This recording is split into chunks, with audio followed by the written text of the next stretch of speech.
Assalamualaikum warahmatullahi wabarakatuh. Kami dari kelompok 2 di sini kami akan mempresentasikan hasil diskusi dari kelompok kami untuk memenuhi tugas dari mata kuliah Supply Chain Management. Sebelumnya kami akan memperkenalkan diri terlebih dahulu.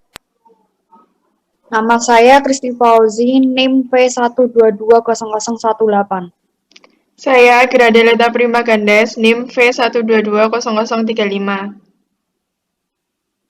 Saya Pancar Cahyaning Arumsari dengan NIM V1220059.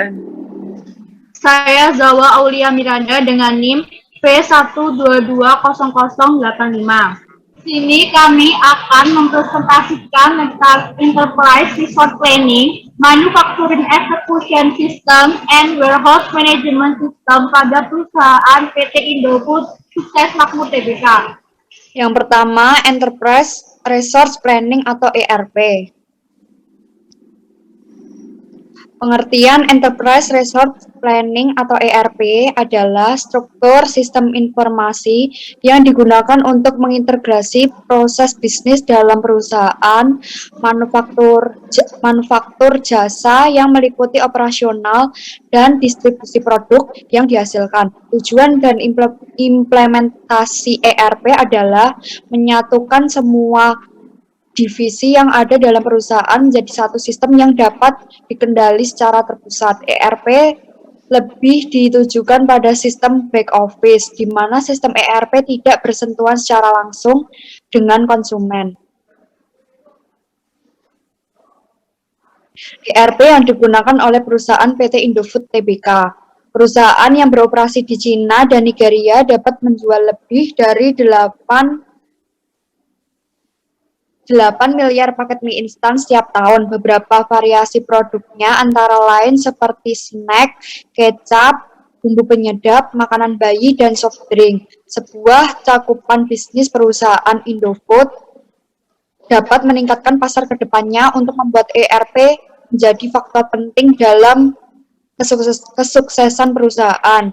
Setiap divisi harus menyesuaikan rencana produk sehingga akan selalu tersedia segala berbagai varian yang dibutuhkan. Perencanaan dan kontrol produksi melalui kebutuhan peramalan dan inteligensi bisnis.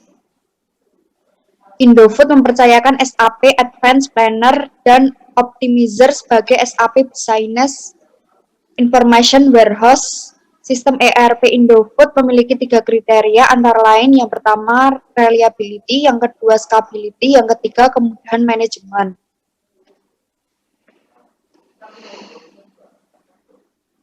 Kriteria dapat memberikan virtually trouble, pre-operation dan memberikan apapun yang dapat dibutuhkan sesuai dengan 3 kriteria perusahaan tersebut seperti yang pertama, menyesuaikan minat konsumen, efisiensi produk yang luar biasa, dan memaksimalkan pendapatan. Indofood harus dapat jeli melihat keinginan konsumen sebaik mungkin di waktu yang akan datang. Dengan menggunakan solusi SAP, Indofood dapat menganalisis transaksi data secara mendetail untuk melihat perubahan pola yang terjadi dalam minat konsumen dan kemudian merespon secara efektif.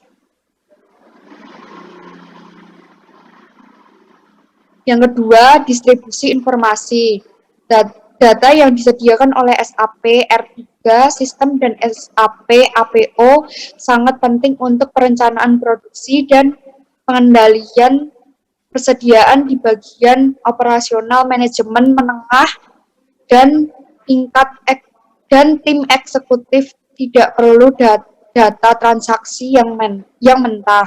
3. Integrasi sistem hilir. Indofood telah memulai untuk perencanaan ke depan bertujuan untuk memperluas operasinya sekaligus meningkatkan efisiensi biaya.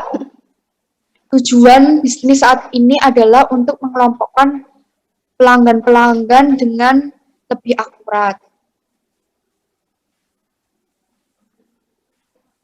Yang keempat, pengarsipan dokumen. Akhirnya Indofood juga melakukan penyederhanaan sistem pengarsipan dengan menggunakan IBM Content Manager Common Store Untuk SAP, software ini bertindak sebagai pengarsipan, manajemen data, terpadu, dan solusi distribusi mengintegrasikan dokumen SAP dan non-SAP ke arsip tunggal untuk memaksimalkan efisiensi sistem dan mengurangi biaya administrasi.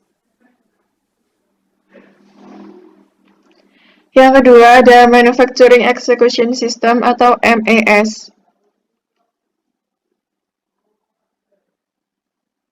Pengertian Manufacturing Execution System yaitu sistem terkomputerisasi yang digunakan dalam manufaktur untuk melacak dan mendokumentasikan transformasi bahan baku menjadi barang jadi. MES memberikan informasi yang membantu pembuat keputusan memahami bagaimana kondisi saat ini di lantai pabrik dapat dioptimalkan untuk meningkatkan hasil produksi. MES bekerja secara real-time untuk memungkinkan kontrol beberapa elemen dari proses produksi, misalnya input, personel, mesin, dan layanan pendukung. MES dapat beroperasi di berbagai area fungsi, misalnya manajemen definisi produk di seluruh siklus hidup produk, penjadwalan sumber daya, pelaksanaan dan pengiriman pesanan, analisis produksi dan manajemen waktu henti untuk efektivitas peralatan secara keseluruhan atau OEE, kualitas produk atau track bahan dan jasa. MES menciptakan catatan as-built, menangkap data, proses, dan hasil dari proses pembuatan. Ini bisa sangat penting dalam industri yang diatur, seperti makanan dan minuman atau farmasi, di mana dokumentasi dan bukti proses, peristiwa, dan tindakan mungkin diperlukan.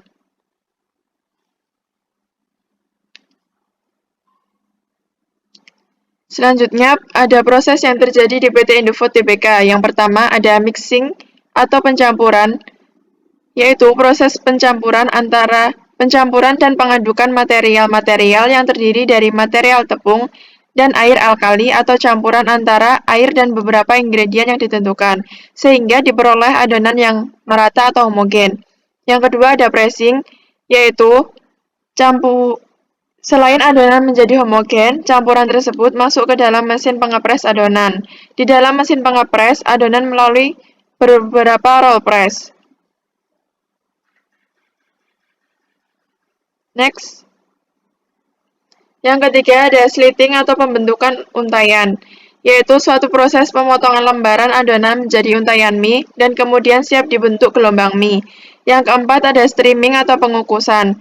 Proses selanjutnya adalah proses pengukusan untayan mie yang keluar dari sliter secara kontinu dengan menggunakan ice steam box atau mesin yang memiliki tekanan uap yang cukup tinggi dengan suhu tertentu.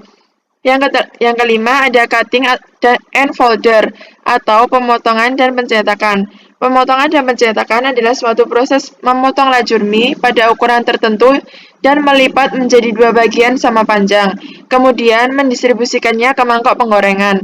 Mie dipotong dengan menggunakan alat berupa pisau yang berputar.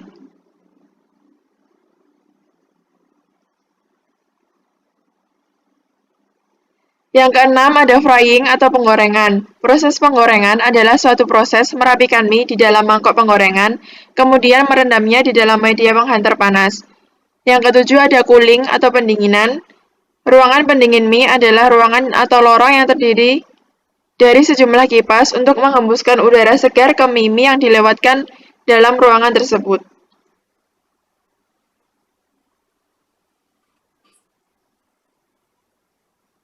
Yang ketiga, Warehouse Management System atau WMS. Pengertian Warehouse Management System. Warehouse Management System atau sistem manajemen pergudangan adalah suatu sistem yang dirancang untuk mendukung manajemen pergudangan suatu perusahaan. Sistem ini juga dirancang guna menunjang proses rantai pasokan atau supply chain. Sistem manajemen pergudangan ini mulai banyak diterapkan agar dapat membantu sebuah perusahaan dalam mengelola pergudangan. Dalam sistem ini, terdapat beberapa proses yang dapat menunjang pengelolaan barang di dalam gudang. Pemasok bahan baku. PT Indofood Sukses Makmur Tbk Bandung bekerja sama dengan beberapa pemasok atau supplier yang ditunjuk pengadaan bahan baku atau raw material dan bahan pendukung lainnya. Sistem pembelian dan penerimaan bahan baku pada divisi noodle PT ISM Tbk melibatkan beberapa pihak yang saling berkepentingan menurut fungsinya dalam perusahaan, yaitu Departemen ASP, PPIC, Purchasing atau pembelian, Warehouse atau gudang, PDGC, dan Finance and Accounting. Keenam bagian ini memegang peranan penting dalam pengadaan bahan baku baik secara langsung maupun tidak langsung, sehingga produksi dapat berlangsung karena ketersediaan bahan baku tersebut. Sistem persediaan bahan baku. Penyimpanan bahan baku berada pada wewenang Departemen Warehouse atau gudang. Dalam manajemen gudang bahan baku divisi noodle, PT ISM Tbk terdapat penanganan bahan baku, yaitu 1. Penerimaan. Sebelum masuk gudang, bagian penerimaan barang di gudang akan mengontrol jumlah yang diterima berdasarkan pesanan atau purchase order, dan selanjutnya Departemen Quality Control akan mengambil contoh untuk memeriksa mutu yang telah ditetapkan. Perhitungan jumlah bahan baku tepung terigu dan tepung tapioka akan disesuaikan dengan standar yang telah ditetapkan oleh divisi noodle PT ISM. 2. Penyusunan. Kegiatan pengeluaran bahan baku untuk jenis tepung dilakukan dengan cara diangkat oleh kuli angkut.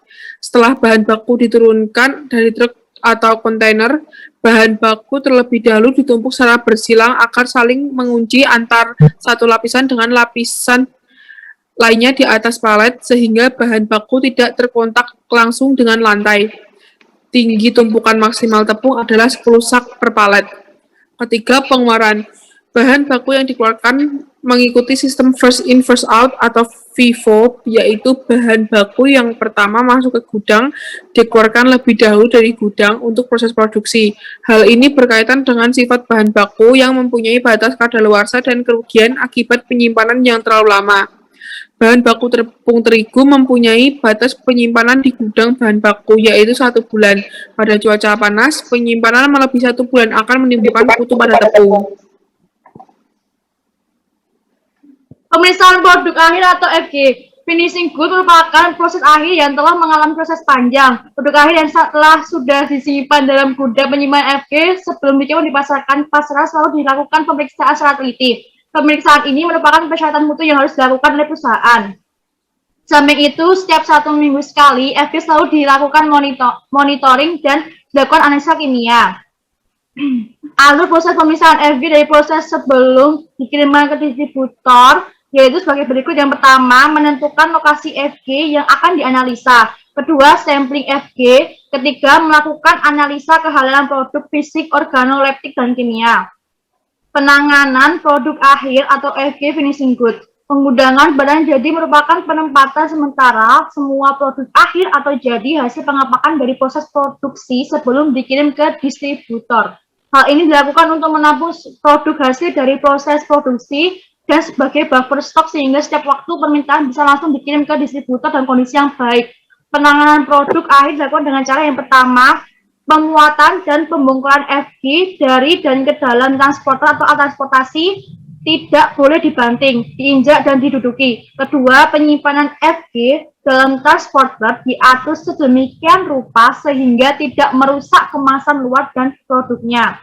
Ketiga, FG tidak boleh diangkut bersama-sama produk lain yang dapat mengakibatkan pencemaran atau pengurangan mutu. Keempat, harus ada pelindung misal terpal atau plastik, bambu, tali yang dapat menjamin keutuhan atau keamanan FG selama pengangkutan. Kelima, kendaraan tidak digunakan untuk memuat barang haram atau najis. Di samping itu, lokasi penyimpanan FG juga harus diperhatikan. Secara gudang penyimpanan FG yaitu yang pertama, lantai kedap air, permukaan rata, tidak licin, mudah dibersihkan. Kedua, dinding dapat menahan air, permukaan rata, mudah dibersihkan dan berwarna terang. Tiga, atap tidak bocor dan berwarna terang. Empat, pintu dengan permukaan rata, mudah dibersihkan dan membuka ke arah samping dan keluar. 5. Gudang menggunakan sirkulasi udara yang baik. Sekian presentasi dari kelompok kami, kurang lebihnya mohon maaf. Wassalamualaikum warahmatullahi wabarakatuh.